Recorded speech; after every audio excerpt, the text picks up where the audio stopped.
Баршаңызға сәлем. Қыс мезгілінде күн сәулесінің жетіспеушілігі мен қозғалыстың аздығы түрлі вирустарды жұқтырып, ауруға ұшыратады. Расымен. Қыс пен күзде адам организмі көптеген витаминді қажет етеді. Алайда, арнайы маманның тағайындауынсыз олардың кез келгенін қабылдай беруге болмайды. Алдымен сараптама арқылы ағзадағы деңгейін тексеру керек.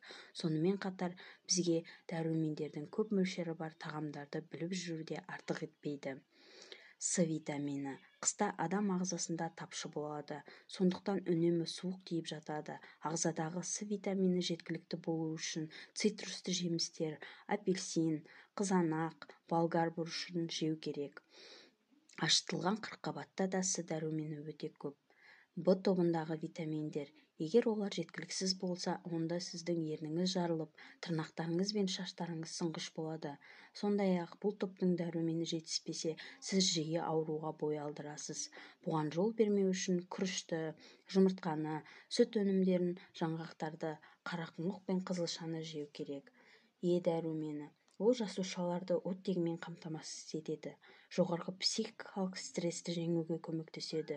Сондай-ақ дененің жүйке бұзылуынан және стресстен қорғайды. Е витаминін жеткілікті алу үшін жер-жаңғақ, брокколи, қырыққабат, шпинат, майсыз ет, өсімдік майы мен жұмыртқаны көбірек пайдаланған жөн. Д витамині. Бұл күннің болмауына байланысты жетіспейді. Жазға дейін қалыпты өмір сүру үшін бұл дәруменді сүт өнімдерінен, балық майынан және уылдырықты көп жеу арқылы сіңіру керекпіз. А дәрумені. Ол өте пайдалы, өйткені көру қабілетіне жауап береді, шаш пен тырнақтың күйін жақсартады. Сонымен қатар иммундық жүйені нығайтады.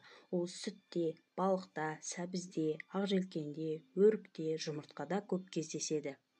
Қыста осы 5 дәруменнің жеткілікті болуы сізді түрлі вирустардан қорғайды. Видео қажетіңізге жарады деген үміттеміз. Келесі видеода көріскенше.